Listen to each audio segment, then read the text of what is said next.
What is your 20 story?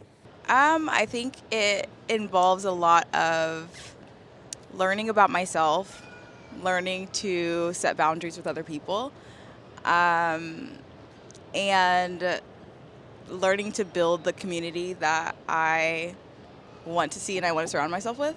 Um, I graduated college and I stayed in New York, and most of my friends are still in New York. So we were just kind of navigating our 20s together.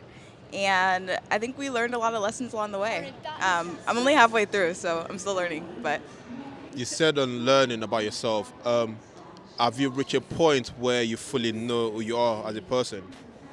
I don't know if anyone ever reaches that point. I think we're all still trying to figure it out. I think I know a lot more about myself than I did a year ago, and definitely a lot more than I did 3 years ago. So I see that as a win.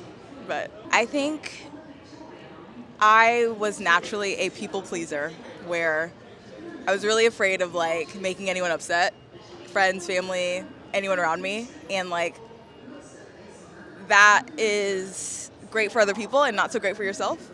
And I think it gets to a point where you become so burnt out or you realize you're pouring into other people a lot and not enough into yourself. So you just kind of make that decision to say like, oh, like I am choosing myself. I choose to put myself first. And like you can set boundaries in a loving way that I think is like good for you and them as well. Have you been able to balance everything, finding your identity, also building that community, and also setting boundaries with other people as well? Have you been able to balance in your 20s?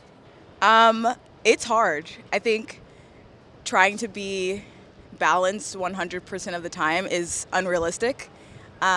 So there are definitely times where I'm, you know, pouring more into myself than others. There are times when I'm thinking about my friends and family more than myself. And like, I don't think it's perfect on any given day, but like, I think overall, if I look over the course of my life, like I try to divide my time evenly.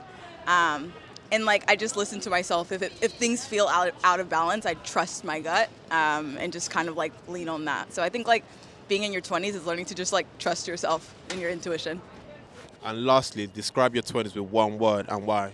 I would say my 20s are fraught. And I'd say it's fraught because it's full of a lot of intense experiences, both good and bad. But I think it's so complex and rich that, like, I don't know. This is like the best decade so far. So I'm having a great time.